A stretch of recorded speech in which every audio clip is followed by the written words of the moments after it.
She was the kind of woman people looked through, not at. Lena Briggs had made a science of it. 11 years of keeping her head down, her numbers clean, and her opinions to herself had earned her exactly what she'd always wanted: invisibility. She sat in her corner of the 3rd floor at Meridian Freight Solutions, the legitimate face of one of the most dangerous crime organizations in Chicago. And she counted. She reconciled.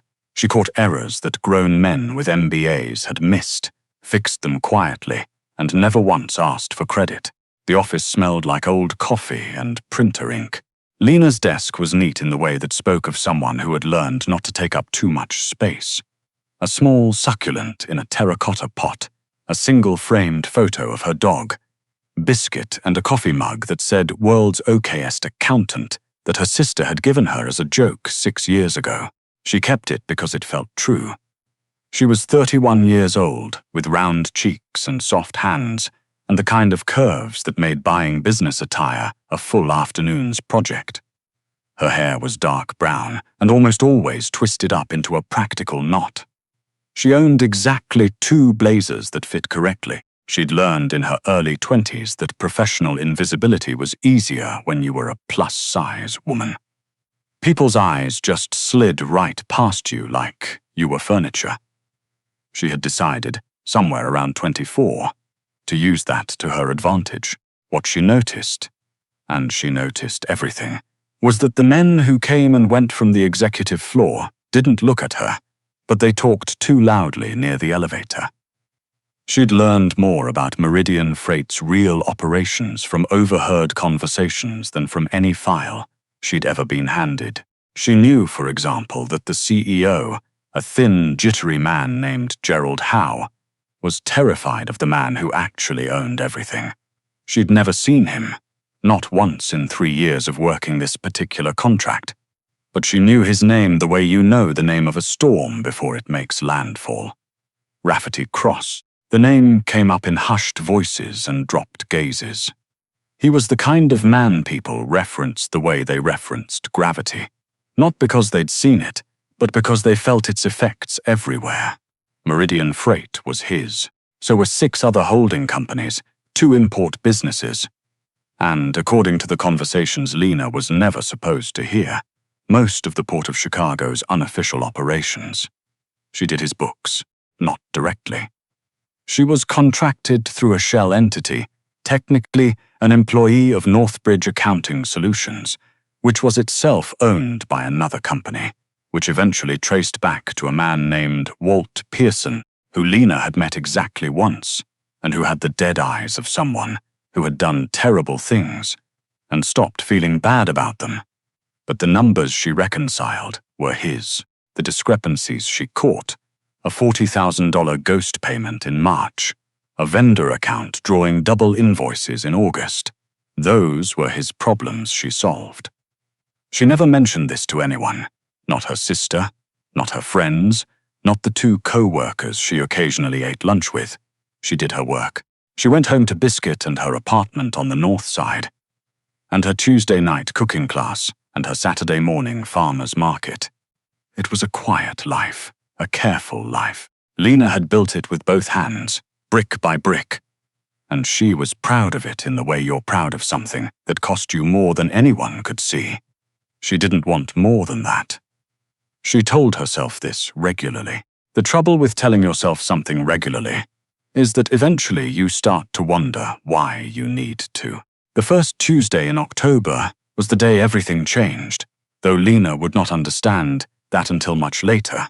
Until she was sitting somewhere warm and safe and loved, turning the memory over in her hands like a stone she'd found on a beach.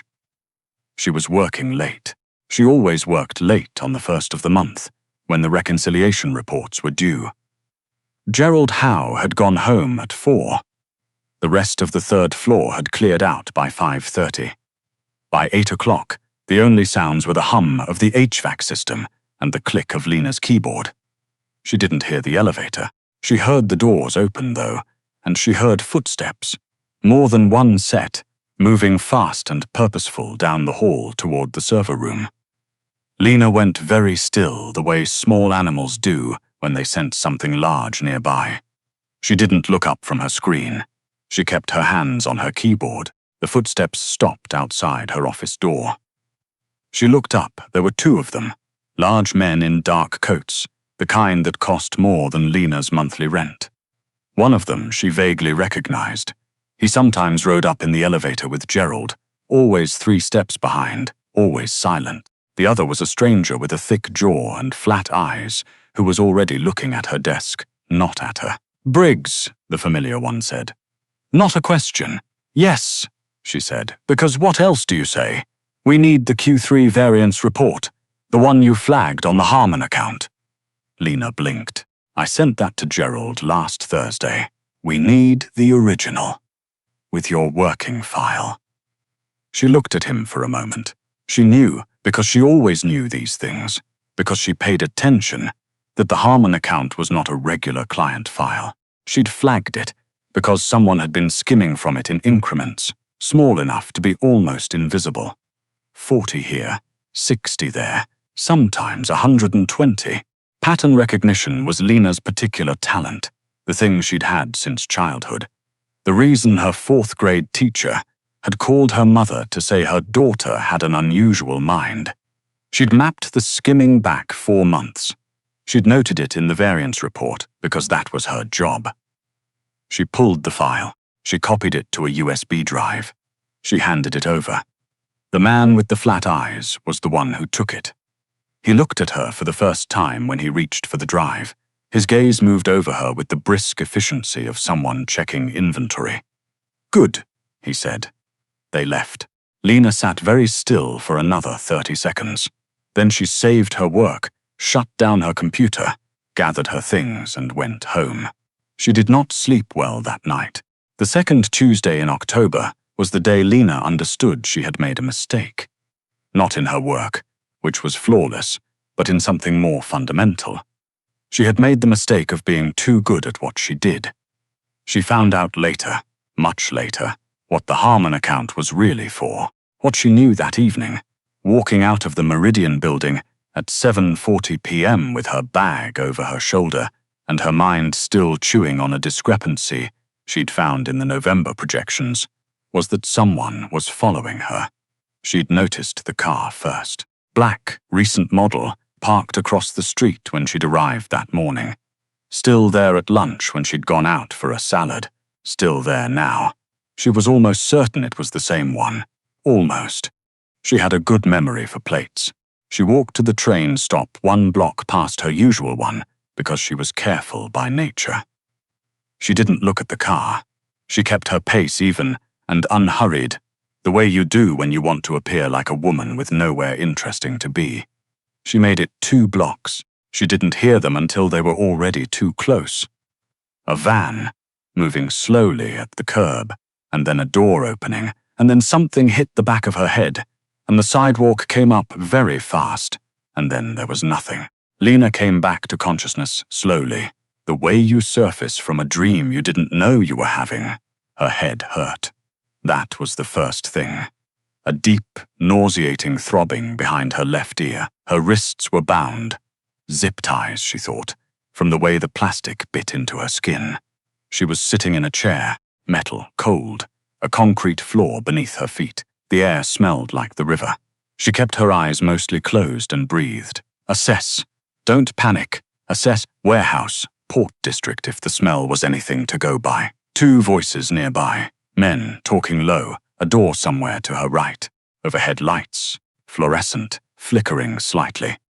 She could feel dried blood at her temple from where her head had hit the pavement. She opened her eyes. The room was large and mostly empty except for stacked pallets and the 2 men who had been talking and who were now watching her wake up with professional disinterest. Neither of them was the man with the flat eyes from her office. These were different people. "She's up," one of them said. She didn't know who they were talking to. There was no one else in the room. And then she realized one of them had a phone to his ear, and she understood. The man on the other end of the line already knew. "Tell me about the Harmon account," said the voice from the phone. It was not a question. The man holding the phone tilted it toward Lena, and she understood she was supposed to speak. She thought about lying. She was good at lying when she needed to be.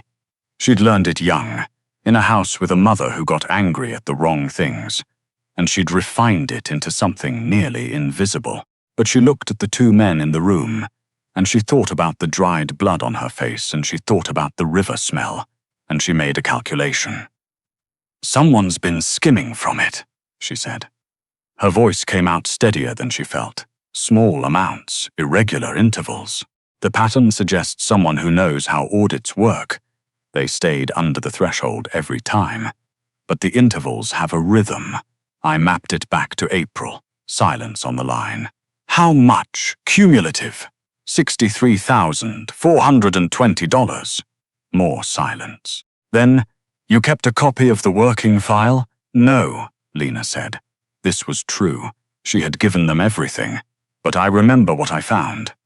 There was a pause that felt like it lasted longer than it did. "Who told you to look at that account?" "No one," she said. "I look at everything. That's what I do." The silence on the other end of the line had a quality to it that Lena couldn't name.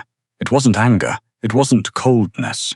It was something more like attention. The specific, focused attention of a man who had just noticed something he hadn't expected to notice. The call ended. The two men didn't move. Lena waited. Rafferty Cross heard the name before he saw the file. Briggs, the accountant on the Meridian contract. The one who'd found the Harmon discrepancy. He was standing at the window of his office on the 42nd floor of the Vantage building, looking out at the Chicago skyline with a glass of scotch he hadn't touched, when Doyle, his second, set a manila folder on the desk behind him. "She mapped it back to April," Doyle said. "Independently. Nobody told her to look. She just found it." Rafferty turned from the window. He picked up the folder. The photograph inside was from the building's security system. A woman at her desk, taken from above and to the left, the angle unflattering and impersonal. She was leaning forward over her keyboard, her face intent, dark hair coming loose from its knot in a way she probably hadn't noticed. There was something in her expression, focus so complete it looked almost like peace. "She said she remembers what she found," Doyle continued. "Even without the file, she had the cumulative figure to the dollar." Rafferty set the folder down. "Who took her?" Doyle hesitated, just barely. But Doyle had worked for Rafferty for 11 years, and Rafferty could read a hesitation the way other men read words. "Harmon's people," Doyle said. "They found out she flagged the account. They moved fast." The room went very quiet. Rafferty Cross was not a man who raised his voice. He had learned early that quiet was more frightening than loud, that stillness, deployed correctly, could make grown men shake. He was 42 years old, and he had built something from nothing and held it with both hands for 2 decades. And in that time he had met very few people who surprised him. He did not like learning that someone had taken a woman from his books without his knowledge. He liked even less what the implications of that were. "Where?" he said. "Warehouse on Calumet. Send me the address." He set down the untouched scotch. "And get the car." Doyle was already moving. I want her safe," Rafferty said. He said it quietly. He said it in the tone he usually reserved for instructions he gave once, and did not expect to repeat. "That's the only thing I want right now." Lena had been sitting in the chair for what felt like 2 hours when the warehouse doors opened. Not from the entrance the two men used, from the loading bay at the far end, the big doors that rolled up on their tracks with a sound like distant thunder. And through them came 4 men, moving in the organized, unhurried way of people who knew that the ground had already shifted in their favor. The last one through the door was taller than the others. He wore a dark coat over a dark suit, and he walked like the building belonged to him, which, Lena would later learn, it did. His face was angular, unsmiling, with the kind of stillness in it that made you think of deep water. Dark hair going silver at the temples, a jaw that looked like it had been set against something difficult and never fully unclenched. He looked at the 2 men first, just looked. Neither of them said a word. Then he looked at Lena. She had expected anger or assessment or the flat professional disinterest she'd seen in so many eyes tonight. She did not expect what she saw, which was something that moved across his face very quickly, there and gone in an instant. Something that looked improbably like fury directed not at her, but on her behalf. He crossed the room in a straight line. He crouched in front of her chair, which put him below her eye level, and she understood this was deliberate, that he was choosing to make himself smaller, so she didn't have to look up at him. His eyes were grey. She noticed this up close, not blue-grey. Purely grey, the colour of concrete just before rain. "Lena Briggs," he said, not a question. His voice was low and even. "Yes," she said, "for the second time tonight. I'm Rafferty Cross." He said it like she should know the name. She did. "I'm going to get those off your wrists, and then I'm going to take you somewhere safe." She looked at him for a moment, at the steadiness of his expression, at the way his hands, when he produced a small knife and cut the zip ties, were precise and careful, and did not touch her skin more than necessary. "You should know," she said when her hands were free, "that I can identify the two men who did this. I have good recall." Something shifted in his face. "I know," he said, "and I kept a copy of my working methodology. Not the file, I gave them that, but the analytical framework. If you need to find where else this person has been skimming, I can reconstruct the search." He looked at her for a long moment. She couldn't read him the way she could usually read people. He was too controlled, too deliberate, like a room where all the furniture had been arranged with too much care. But she saw something in his eyes when she said that. Something that hadn't been there before. "Can you stand?" he said. She could.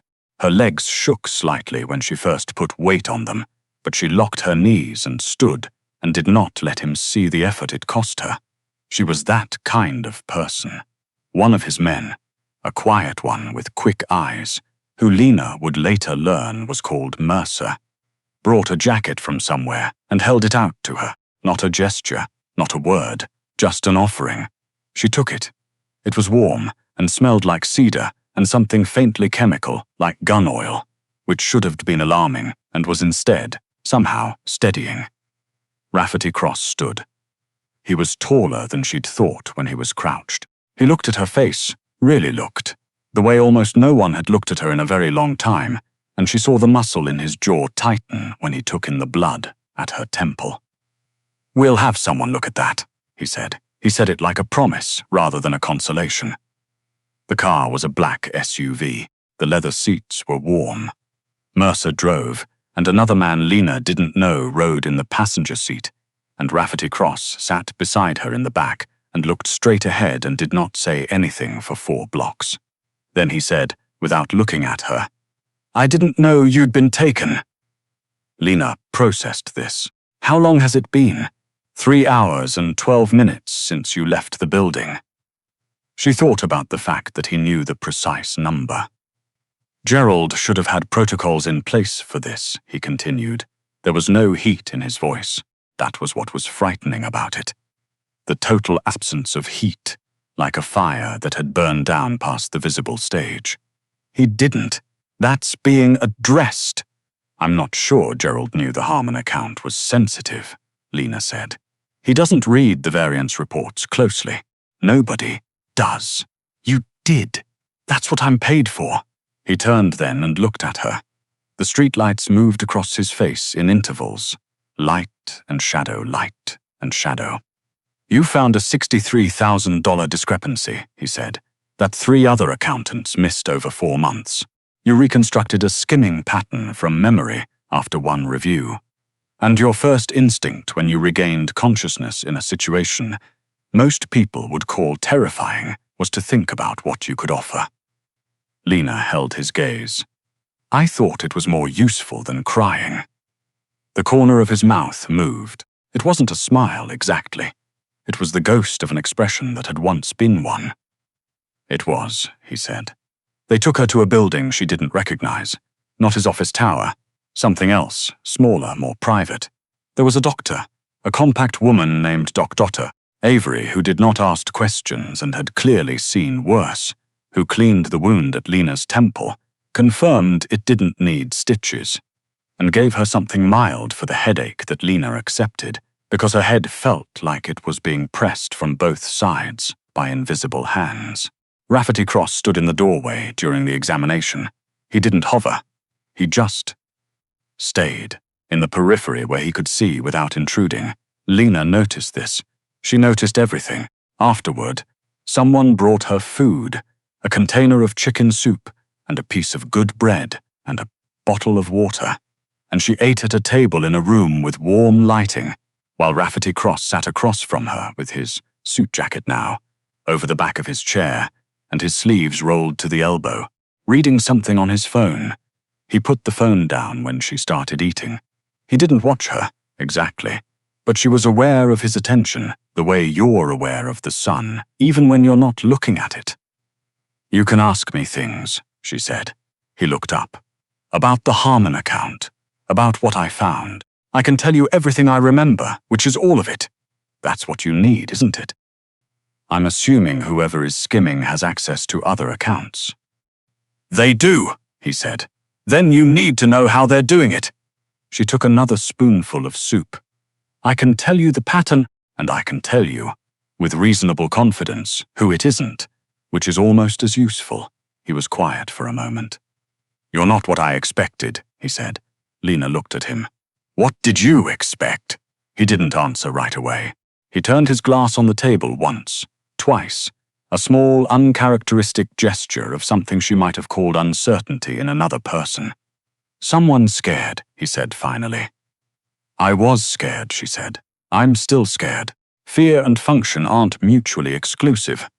He looked at her like she'd said something that landed somewhere private. "No," he said, after a moment, "they're not." It was after midnight when they finished. Lena talking, Rafferty listening, asking precise questions that told her he understood more about financial architecture than most people would expect from a man in his position. She had a notepad by the end, covered in her own handwriting, mapping the methodology she'd used, the pattern markers, the 3 other accounts she thought were worth scrutinizing. When she set the pen down, her hand was tired and her head was better, and she felt, unexpectedly, like she'd just finished something she'd been building for a long time. Rafferty Cross was looking at the notepad. "There's no one else who would have found this," he said. Not a compliment, exactly. An observation stated as fact. "There's no one else who looks the way I look," Lena said. And she meant it practically, the way she paid attention, the way she moved through invisible, which let her see. But she heard how it came out, and felt the old familiar instinct to walk it back, to qualify it, to make herself smaller. She didn't. She was too tired, and her head hurt too much, and she had been kidnapped tonight, and if there was ever a night to say something true and let it sit there, it was this one. Rafferty looked at her. Really looked, again, that same quality of attention she'd noticed in the warehouse, like she was something he was choosing to see. "No," he said. "There isn't. He had someone drive her home. Not Mercer. Rafferty drove her himself. She didn't realize this until she was already in the car, and looked up and found him in the driver's seat rather than the back beside her. She blinked. He didn't explain it. He merged onto Lakeshore Drive with the ease of someone who had driven these streets 10,000 times. "You don't have to do this," Lena said. "I'm aware. You have people for this. I'm aware of that too." She looked out the window at the lake, black and vast to the east, the lights of the city reflected on the water. She thought about the fact that she'd be home in 15 minutes, in her apartment, with Biscuit, who would be frantic with worry and urgency in the way only small dogs can be, and that tomorrow she would presumably go back to work and reconcile accounts, and pretend tonight had been a normal evening. "For what it's worth," she said, "I'm very good at not talking about things." She felt rather than saw his glance. "I know," he said, 3 years of working adjacent to my operations and you've never said a word to anyone." She turned to look at him then. He was watching the road. "You knew about me. she said. It wasn't quite a question. I know about everyone who touches my numbers. A pause. I've read your reports. Everyone. Lena held this information carefully, the way you hold something unexpectedly fragile. They're very good reports, she said finally, because she was a woman who could acknowledge her own competence when she was tired enough. They're exceptional, he said, without inflection, the way he might state the time or the temperature, like it was simply a fact about the world. She looked at her hands in her lap. The marks from the zip ties were fading. Dr. Avery had put something on her wrists that smelled like eucalyptus and had already reduced the redness significantly. I have a dog, she said, for no particular reason. He's going to be very dramatic about tonight. Rafferty Cross glanced at her again, and this time she saw it, the corner of his mouth, that ghost of an expression, but more present now, more real. What's his name? Biscuit, she said. Of course it is, he said. He walked her to the door. She hadn't expected that either. He stood in the hallway of her building while she found her keys. Her bag had been with her when they'd taken her, returned with everything intact, which she'd noticed and filed away as information, and unlocked her apartment door. Biscuit immediately lost his mind. He was a golden tan mutt of approximately 12 pounds, who behaved at all times as though the stakes of every moment were impossibly high. He launched himself at Lena's shins with a series of sounds that communicated both profound relief and significant moral outrage. She bent and scooped him up, and he pressed his small face against her neck. And she felt something in her chest loosen that had been very tight all evening. When she straightened and turned, Rafferty Cross was watching the dog with an expression she could only describe as softened, like something in the architecture of his face had shifted. You should sleep, he said. I know. She looked at him. Thank you for coming yourself. He was quiet for a moment. In the hall light, with his jacket on and his hands in his pockets, he looked like something she didn't have a category for. Too dangerous to be safe, too careful to be careless, too present to be the distant name she'd been hearing in hushed voices for 3 years. This won't happen again, he said. Simple, absolute. She believed him. She didn't know why. She had every reason to be skeptical of men who made promises in hallways, but something in the quality of it landed different from a reassurance. It landed like a commitment.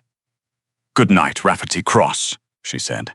He looked at her, just for a second, that second too long that she'd been collecting all evening, each one a small, precise revelation. Good night, Lena. 3 weeks later, she was still working for Meridian. The anomaly in the Harmon account had been resolved. She didn't know the details and didn't ask, but the skimming stopped and 2 of the related accounts she'd flagged were quietly closed. Gerald Howe no longer worked there. His replacement was a woman named Terry Oakes, who actually read the reports Lena sent and said, Thank you. Rafferty Cross did not appear in person again. But someone, she didn't know who, had quietly arranged for a security detail to pick her up in the mornings and drop her off at night. Nothing obvious. Just a car that was always there when she left the building, a driver who knew her name. She thought about saying she didn't need it. She didn't say it. She also thought about the notepad she'd filled, the way he'd listened, the fact that for 3 hours in the middle of the worst night of her adult life she'd felt, for the first time in a very long time, like she was exactly the right size. Then, on the 4th Tuesday in October, and she would always mark things in Tuesdays, she couldn't help it. Her office phone rang. Briggs! The voice was low, even immediately recognizable. Something in her chest did a thing she chose, for the moment, not to examine. Mr. Cross, she said, there's another set of accounts I'd like you to review. Not at Meridian. Something more central. A pause, brief and deliberate. If you're willing. She thought about it. She thought about the river smell and the zip ties, and the dried blood and the warehouse. She thought about the crouching, and the jacket. And I didn't know you'd been taken, and the way he'd driven her home himself, and stood in her hallway while Biscuit yelled at the world. She thought about the word central and what it meant about proximity and access, and the thing she was being offered, which was not just a job. "What accounts?" she said, and she heard it then very faintly, behind the quiet of his voice. That thing she'd heard before and finally had a name for. Not surprise, not approval, something older and steadier than either. Relief. "I'll send a car," he said. "I know," she said, and she was already reaching for her notepad.